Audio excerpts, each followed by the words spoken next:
Los bonos históricos de redención son instrumentos financieros emitidos hace muchas décadas, incluso siglos, por países principalmente para financiar gastos estatales.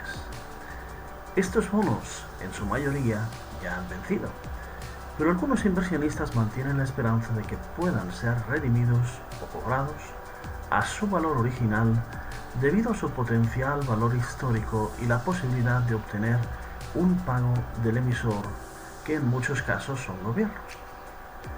Aquí explico algunos conceptos clave para entenderlo mejor. Antes que nada, habrá que hablar de los mercados financieros y qué son. ¿Cuál es la composición de los mercados financieros y qué variedad de agentes participantes hay?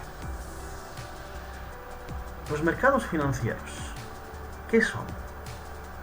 El mercado financiero global es un lugar físico y virtual en el que se intercambian, mediante operaciones de compra-venta, productos financieros de toda clase.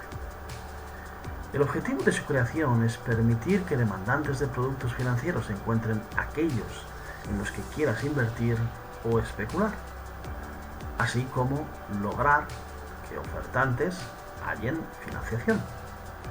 Y también hay necesidad de transparencia, amplitud, flexibilidad y accesibilidad global. Los mercados financieros se clasifican según 5 características muy concretas, según su funcionamiento, según su intervención, según la fase de negociación de los activos, según su grado de formalización o según los activos negociados. Vamos a ver según su funcionamiento. Son mercados directos, sin intermediarios entre demandantes y ofertantes de activos. Mercados intermediados, también con intermediarios entre dos partes de una transacción. O mercados de subasta, con mecanismos centralizados y encargados de la publicación de órdenes de compra-venta, así como el mercado de acciones empresariales. Si vemos los mercados según su intervención, veremos que existen dos tipos de mercados.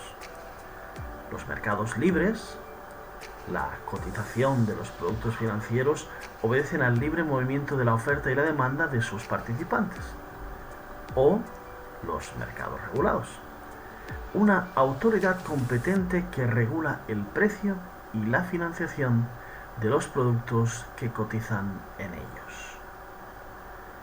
Cuando hablamos de la fase de negociación de los activos, podemos definirlos en mercados primarios, es decir, productos de intercambio que son de nueva emisión, comúnmente valores o acciones empresariales, negociados durante una OPV o oferta pública de venta. Mercados secundarios. La negociación se realiza directamente sobre los activos ya existentes entre los agentes participantes del mercado.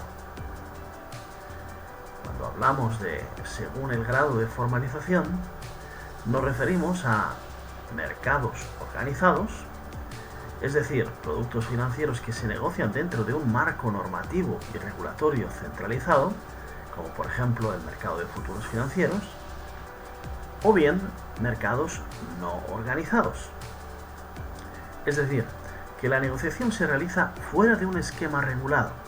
Las transacciones dependen de lo que las partes acuerden de forma independiente.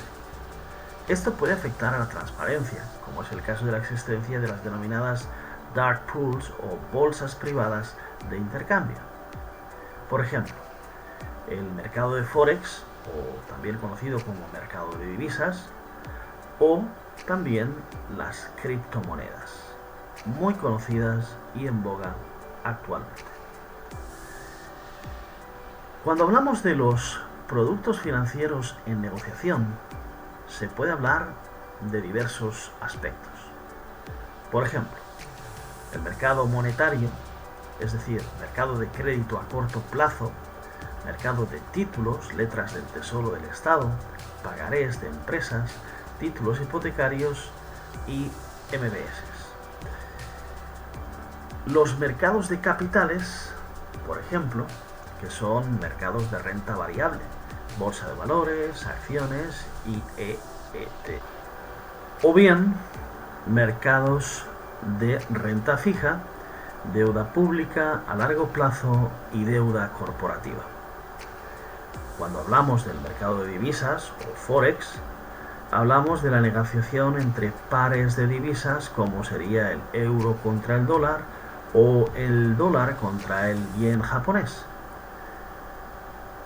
Los mercados de derivados financieros serían la negociación de productos financieros derivados de subyacentes como acciones de materias primas o índices bursátiles como el IBEX 35, como el Standard & Poor's 500, el Dow Jones o divisas de renta fija, es decir, bonos a 10 años y futuros sobre tipos de interés de bancos centrales. Estos derivados financieros son creados por instituciones centralizadas como COMEX, NYMEX, CBOT o CME. En los mercados financieros globales existen 5 variedades de participantes: ofertantes, que generan y ofrecen instrumentos financieros para negociar. Como un ejemplo diríamos el Estado cuando emite deuda pública, o las empresas cuando emiten acciones y deuda, o los bancos cuando emiten crédito. Luego estarían los demandantes. Ahí entrarían los traders, los inversores minoristas e institucionales, los bancos y los fondos de inversión. Luego estarían los intermediarios, exchanges, brokers, bancos, dealers y market makers o creadores de mercado, así como reguladores, que son las autoridades gubernamentales o cogubernamentales como la CFTC, la CNMC, la SEC o la FTC. Los bancos centrales, que serían los que regulan el precio del dinero subiendo o bajando sus tasas de interés, afectan a la liquidez de los mercados financieros cuando emiten o retiran masa monetaria.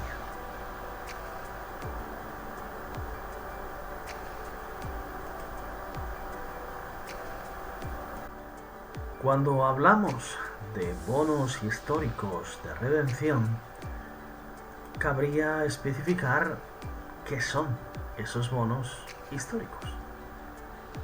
Bien, son bonos emitidos por gobiernos o en algunos casos incluso entidades privadas hace ya mucho tiempo. En general se emitieron antes de la Segunda Guerra Mundial, algunos incluso antes del siglo XX, con plazos de vencimiento que algunos ya han pasado. Los emisores en muchos casos han perdido el registro o la capacidad de redimirlos oficialmente. Sin embargo, algunos inversores creen que estos bonos tienen un valor debido a que el emisor original es un país o una entidad que aún existe.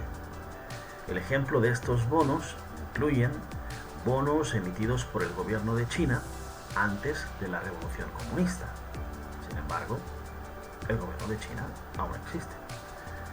Bonos de la Alemania imperial antes de la Primera Guerra Mundial e incluso hasta la Segunda Guerra Mundial. Y obviamente el gobierno alemán todavía existe. Bonos emitidos por estados y municipios de los Estados Unidos de América durante los siglos XIX y principios del siglo XX. ¿Cuántos de estos bonos históricos de redención existen? Bueno, la verdad es que ahora mismo no hay una cifra precisa. Conocemos algunos de ellos, pero estos bonos son bastante variados tanto en su origen como en su fecha de emisión. aunque existen miles de estos documentos repartidos por el mundo. Algunos coleccionistas y fondos de inversión han acumulado una gran cantidad, especialmente los bonos de países que han tenido conflictos, cambios de gobierno o guerras que en algún momento dejaron de reconocer estas deudas oficialmente, aunque los más famosos incluyen los bonos del ferrocarril emitidos en Estados Unidos, los bonos de reconstrucción emitidos por países europeos después de sus guerras y los bonos de infraestructuras de países en América Latina.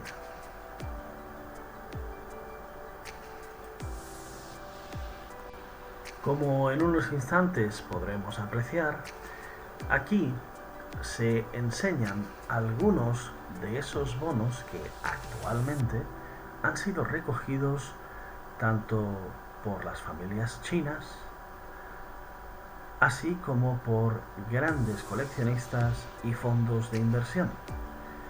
Pero hay que tener claro que existe mucha falsificación sobre este tipo de bonos.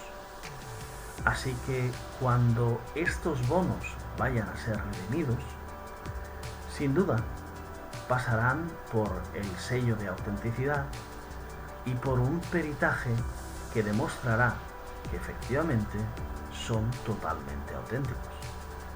De otro lado, no tendría ningún valor comprar algo que realmente no es auténtico. Así que espero que con esta breve aclaración y con la visualización de todos estos bonos se pueda entender un poquito más claro cómo funcionan, por qué se pagan y cuál es el propósito de ellos, dado que solamente se va a otorgar un porcentaje al tenedor de los bonos y el resto de ellos debe de ser utilizado en el 80 o incluso en el 90% del dinero en proyectos humanitarios. En el caso de que estos bonos acompañen un contrato de confidencialidad y no solamente ello, sino además una explicación del uso que se le puede dar a esos bonos, es porque se crearon con ese propósito inicialmente. Espero que esto haya podido solventar las dudas que hay al respecto.